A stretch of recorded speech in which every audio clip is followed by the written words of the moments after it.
Hi friends, ಎಲ್ಲರಿಗೂ ನಮಸ್ಕಾರ. ಎಲ್ಲರೂ ಹೇಗಿದ್ದೀರಾ? ಐ ಹೋಪ್ ಎಲ್ಲರೂ ಚೆನ್ನಾಗಿದ್ದೀರಾ ಅಂತ ಭಾವಿಸ್ತೀನಿ. ಇವತ್ತು ತುಂಬ ಸಿಂಪಲ್ಲಾಗಿ ಹಾಗೆ ತುಂಬ ಟೇಸ್ಟಿಯಾಗಿ ಕಡಿಮೆ ಸಮಯದಲ್ಲೇ ಗರಿಗರಿಯಾದಂತಹ ಕರ್ಜಿಕಾಯಿನ ಯಾವ ರೀತಿ ಮಾಡ್ಕೊಳ್ಳೋದು ಅನ್ನೋ ವಿಧಾನನ ತೋರಿಸ್ಕೊಡ್ತಾ ಇದ್ದೀನಿ. ಈ ರೀತಿ ಮಾಡೋದ್ರಿಂದ ಮಕ್ಕಳು ಕೂಡ ತುಂಬಾ ಇಷ್ಟಪಟ್ಟು ತಿಂತಾರೆ. ಬನ್ನಿ ಹಾಗಾದರೆ ಯಾವ ರೀತಿ ಮಾಡೋದು ಅನ್ನೋ ವಿಧಾನನ ತೋರಿಸ್ಕೊಡ್ತೀನಿ. ಮೊದಲೇದಾಗಿ ನಾನು 2 ಕಪ್ ಆಗುವಷ್ಟು ಮೈದಾ ಹಿಟ್ಟನ್ನು ಹಾಕ್ಕೊಳ್ತಾ ಇದ್ದೀನಿ. ನಂತರ 1/4 ಟೀ ಸ್ಪೂನ್ ಆಗುವಷ್ಟು ಅರಿಶಿನ ಪುಡಿ ಸೇರಿಸ್ತಾ ಇದ್ದೀನಿ. ಹಾಗೂ 1 ಚಿಟಿಕೆ ಆಗುವಷ್ಟು ಉಪ್ಪನ್ನು ಕೂಡ ಸೇರಿಸ್ಕೊಳ್ತಾ ಇದ್ದೀನಿ. ಹಾಗೆ ಯಾವ ಬೌಲಲ್ಲಿ ಮೈದಾ ಹಿಟ್ಟು ತೊಗೊಂಡಿದ್ನೋ ಅದೇ ಬೌಲಲ್ಲಿ 1/4 ಕಪ್ ಆಗುವಷ್ಟು ಚಿರೋಟಿ ರವೆ ಕೂಡ ಹಾಕ್ಕೊಳ್ತಾ ಇದ್ದೀನಿ. ಇವಾಗ ಇದಕ್ಕೆ ನಾನು ಸ್ವಲ್ಪನೇ ನೀರು ಆ್ಯಡ್ ಮಾಡ್ಕೊಳ್ತಾ ಚೆನ್ನಾಗಿ ಹಿಟ್ಟನ್ನು ಕಲಿಸ್ಕೊಳ್ತಾ ಇದ್ದೀನಿ. ಒಂದು ಗಂಟಿಲ್ಲದೆ ರೀತಿ ನಾವು ಹಿಟ್ಟನ್ನು ಕಲಿಸ್ಕೊಳ್ಬೇಕು.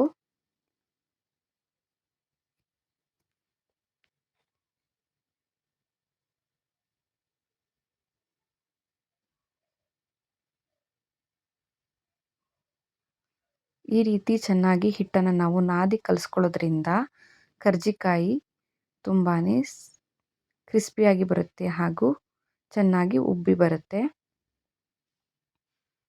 ನೋಡಿ, ಈ ರೀತಿಯಾಗಿ ನಾನು ಕಲಿಸ್ಕೊಂಡು 1/2 ಅವರು ಸೈಡಿಗೆ ತಿಟ್ಕೊಳ್ಳೋಣ.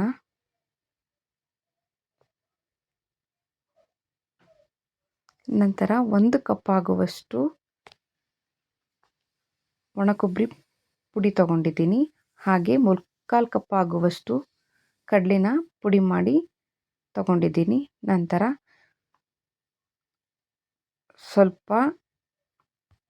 ಸ್ವಲ್ಪ ಏಲಕ್ಕಿ ಹಾಗೆ ಗಸಗಸೆನ ತೊಗೊಂಡಿದ್ದೀನಿ. ಹಾಗೆ ಸಿಹಿಗೆ ತಕ್ಕಷ್ಟು ಬೆಲ್ಲನ ಕೂಡ ತೊಗೊಂಡಿದ್ದೀನಿ. ನಂತರ ಸ್ವಲ್ಪ ದ್ರಾಕ್ಷಿ ಹಾಗೆ ಗೋಡಂಬಿನ ತೊಗೊಂಡಿದ್ದೀನಿ.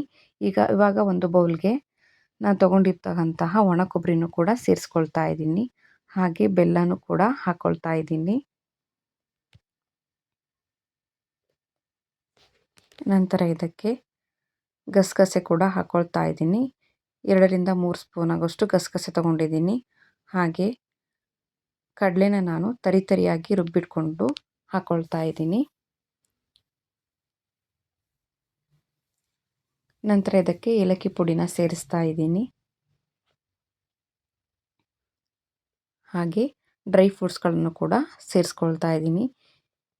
ಬೇಕಾದರೆ ನೀವು ಎಲ್ಲ ರೀತಿಯ ಡ್ರೈ ಫ್ರೂಟ್ಸ್ಗಳನ್ನು ಇದಕ್ಕೆ ಸೇರಿಸ್ಕೊಳ್ಬೋದು. ಇವಾಗ ಇದನ್ನು ನಾನು ಚೆನ್ನಾಗಿ ಮಿಕ್ಸ್ ಮಾಡ್ಕೊಳ್ತಾ ಇದ್ದೀನಿ.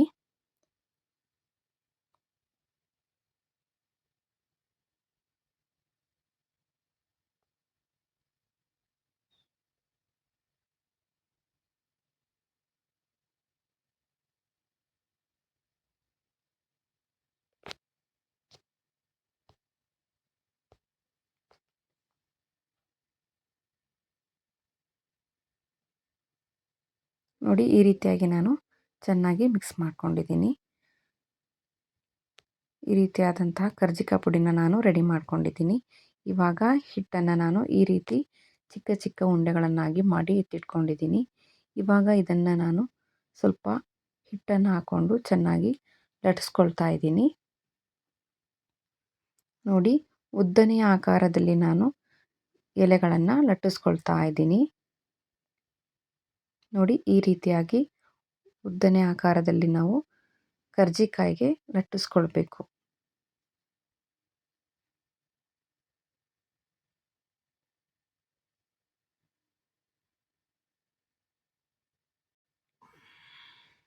ನೋಡಿದ್ರಲ್ವಾ, ಈ ರೀತಿಯಾಗಿ ಉದ್ದನೆ ಆಕಾರದಲ್ಲಿ ನಾನು ಲಟ್ಟಿಸ್ಕೊಂಡಿದ್ದೀನಿ. ತುಂಬ ದಪ್ಪನೂ ಇರಬಾರ್ದು, ಹಾಗೆ ತುಂಬ ತೆಳುನೂ ಕೂಡ ಇರಬಾರ್ದು. ಒಂದು ಮೀಡಿಯಮ್ ಸೈಜ್ಗೆ ನಾವು ಎಲೆಗಳನ್ನು ಲಟ್ಟಿಸ್ಕೊಳ್ಬೇಕು. ಇದೇ ರೀತಿ ಎಲ್ಲ ಎಲೆಗಳನ್ನು ನಾನು ಉಜ್ಜಿ ಇಟ್ಕೊಂಡಿದ್ದೀನಿ. ಇವಾಗ ಇದಕ್ಕೆ ಸುತ್ತಲೂ ಸ್ವಲ್ಪ ನೀರನ್ನು ಹಚ್ಕೊಳ್ತಾ ಇದ್ದೀನಿ.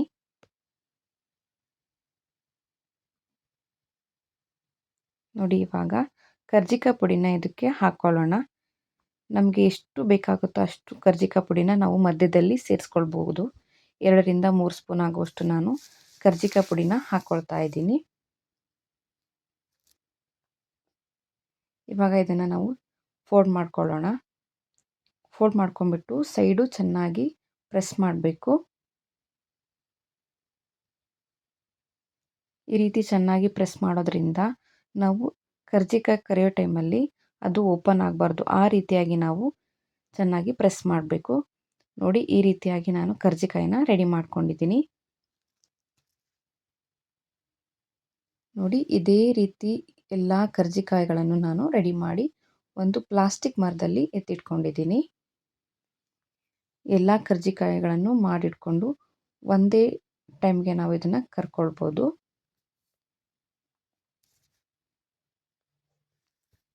ನಂತರ ಒಂದು ಬಾಣಲೆಯಲ್ಲಿ ಎಣ್ಣೆ ಕಾಯಕ್ಕಿಟ್ಕೊಂಡಿದ್ದೆ.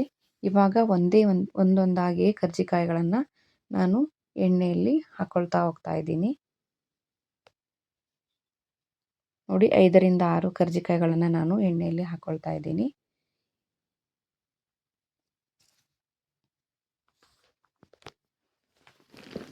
ಇದನ್ನು ನಾವು ಮೀಡಿಯಂ ಫ್ಲೇಮ್ನಲ್ಲೇ 2 ಕಡೆ ಚೆನ್ನಾಗಿ ಫ್ರೈ ಮಾಡಿಕೊಳ್ಬೇಕು.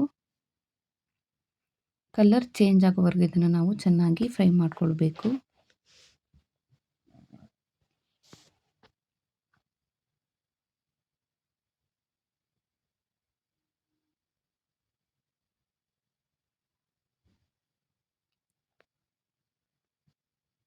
ನೋಡ್ತಾ ಇರ್ಬೋದು ಕರ್ಜಿಕಾಯಿ ಎಷ್ಟು ಚೆನ್ನಾಗಿ ಉಬ್ಬಿ ಬರ್ತಾ ಇದೆ ಅಂತ. ನೋಡೋಕ್ಕೂ ಎಷ್ಟು ಚೆನ್ನಾಗಿರುತ್ತೋ ಅದೇ ಟೇಸ್ಟ್ ಕೂಡ ಅದೇ ರೀತಿ ಸೂಪರ್ ಆಗಿರುತ್ತೆ.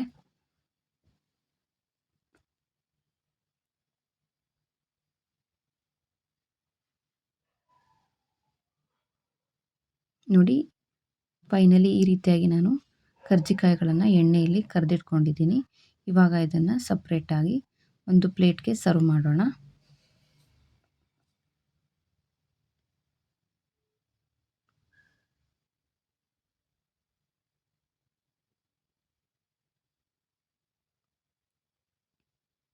ಇದೇ ರೀತಿ ಉಳಿದ ಕರ್ಜಿಕಾಯಿಗಳನ್ನು ಕೂಡ ನಾನು ಎಣ್ಣೆಯಲ್ಲಿ ಹಾಕ್ಕೊಳ್ತಾ ಇದ್ದೀನಿ.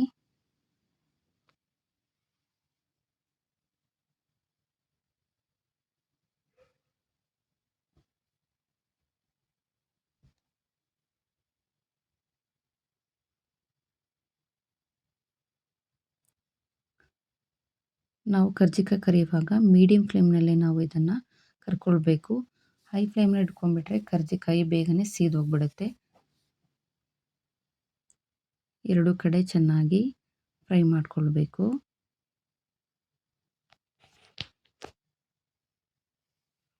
ನೋಡಿದ್ರಲ್ವಾ ಎಷ್ಟು ಗರಿ ಗರಿಯಾಗಿ ಕರ್ಜಿಕಾಯಿ ಬರ್ತಾ ಇದೆ. ಹಾಗೆ ತುಂಬಾ ಟೇಸ್ಟಿಯಾಗೂ ಕೂಡ ಇರುತ್ತೆ.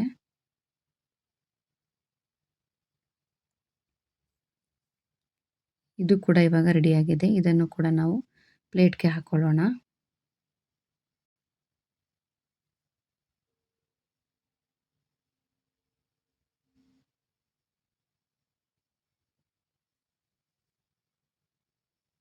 ಫೈನಲಿ ಕರ್ಜಿಕಾಯಿ ರೆಡಿಯಾಗಿದೆ.